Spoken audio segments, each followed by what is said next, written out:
Hello बच्चों, let's read the question.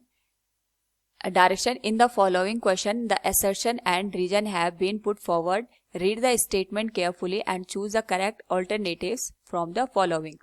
A. Both the assertion and the reason are correct and reason is the correct explanation of the assertion. B. Both assertion and reason both are correct but reason is not the correct explanation of the assertion. C. Assertion is true but reason is false. And D. Assertion is false but reason is true.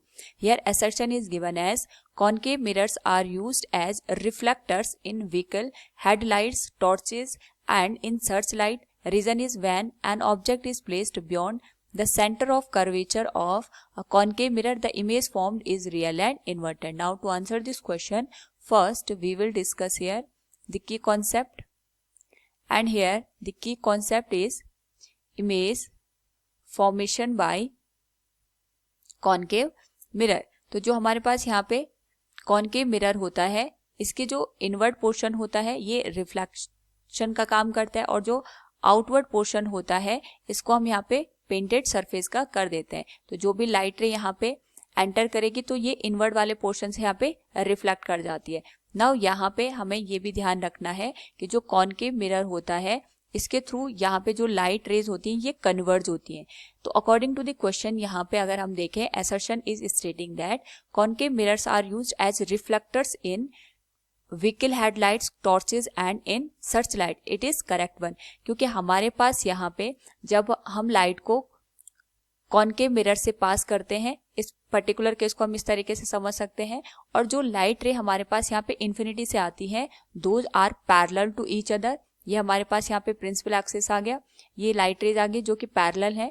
तो जो भी light रे यहाँ पे parallel होती है, जब ये यहाँ पे मिरर से जाके टकराती है तो टकराने के बाद सारी की सारी जो लाइट रेज होती है ये फोकस पे जाके मीट कर जाती है.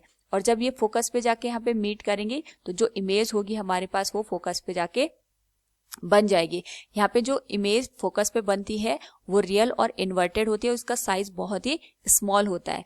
इसके करस्पॉन्डिंग यहाँ पे हम ये भी समझ सकते हैं कि जब हम लाइट रे को इस तरीके से यहाँ पे रख देते हैं कि जो ऑब्जेक्ट रखा होता है ये फोकस पे रखा होता है, इसी का जो इन्वर्टेड फॉर्म होता है हम इसको इस तरीके से अंडरस्टैंड कर सकते हैं.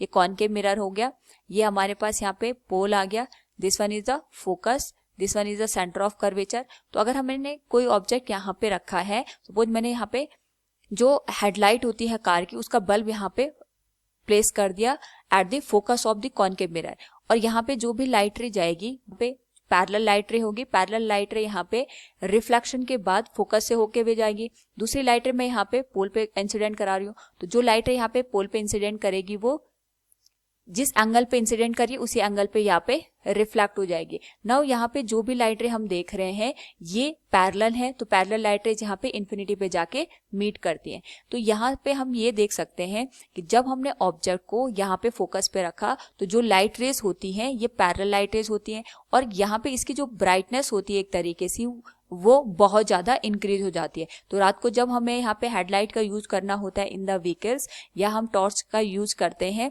उस पर्टिकुलर केस में हमें ब्राइटनेस बहुत ज़्यादा चाहिए होती है. तो जो बल्ब होता है इसको हम यहाँ पे फोकस पे प्लेस करते हैं और जो सरफेस होती है इसको कॉनकेव नेचर का बना देते हैं. कॉनकेव नेचर का बनाने से जो भी लाइट रेज होंगी ये पैरेलल हमारे पास यहाँ पे निकलेंगी और पैरेलल लाइट रेज यहाँ पे इन्फिनिटी पे जाके मीट करती है, तो हमें यहाँ पे दूर की चीजें भी आसानी से दिखाई देती है. तो जो हमारे पास यहाँ पे असर्शन का पार्ट आ गया that is correct one.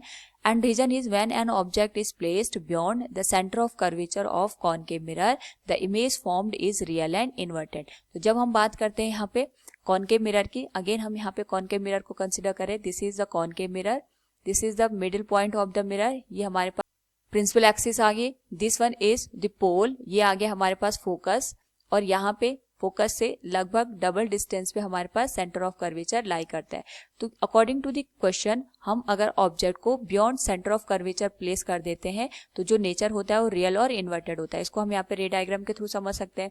Suppose हमने ऑब्जेक्ट को इस वाले प्लेस पे रखा है बियॉन्ड सेंटर ऑफ कर्वेचर, तो सबसे पहले यहाँ पे जो लाइट रे होगी अगर ये प्रिंसिपल एक्सिस के पैरेलल यहाँ पे जाएगी तो रिफ्लेक्शन के बाद ये हमेशा यहाँ पे फोकस से होके जाती है. दूसरा अगर हम बात करें यहाँ पे अगर कोई लाइट रे फोकस से होते हुए जाती है तो रिफ्लेक्शन के बाद ये यहाँ पे पैरेलल हो जाती है, यानी हमारे पास जो लाइट रे है कुछ इस तरीके से रिफ्लेक्ट होके दूसरी जो रिफ्लेक्टेड लाइट रे है, यानी फर्स्ट रिफ्लेक्टेड लाइट रे ये हो गई, सेकंड ये हो गई, और ये दोनों यहाँ पे जाके मीट करेंगे। अगर हमने सेंटर ऑफ कर्वेचर से दूर कहीं पे ऑब्जेक्ट को रखा है तो जो इमेज बनती है वो सेंटर ऑफ कर्वेचर और फोकस के बीच यहाँ पे बनता है।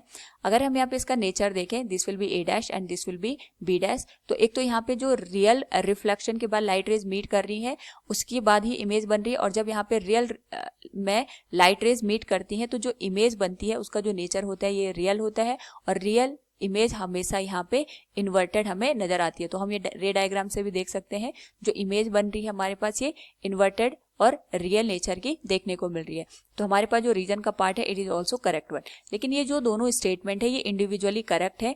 यहाँ पे जो रीजन है ये असर्शन को कोई भी एक्सप्लेन या हम कह सकते हैं कोई भी एक्सप्लेनेशन यहाँ पे नहीं प्रोवाइड कर रहा है। So from the given question we can say both the assertion and reason are correct but reason is not the correct explanation of the assertion. Option B will be the correct answer. Hope all you understood it. Thank you and best of luck.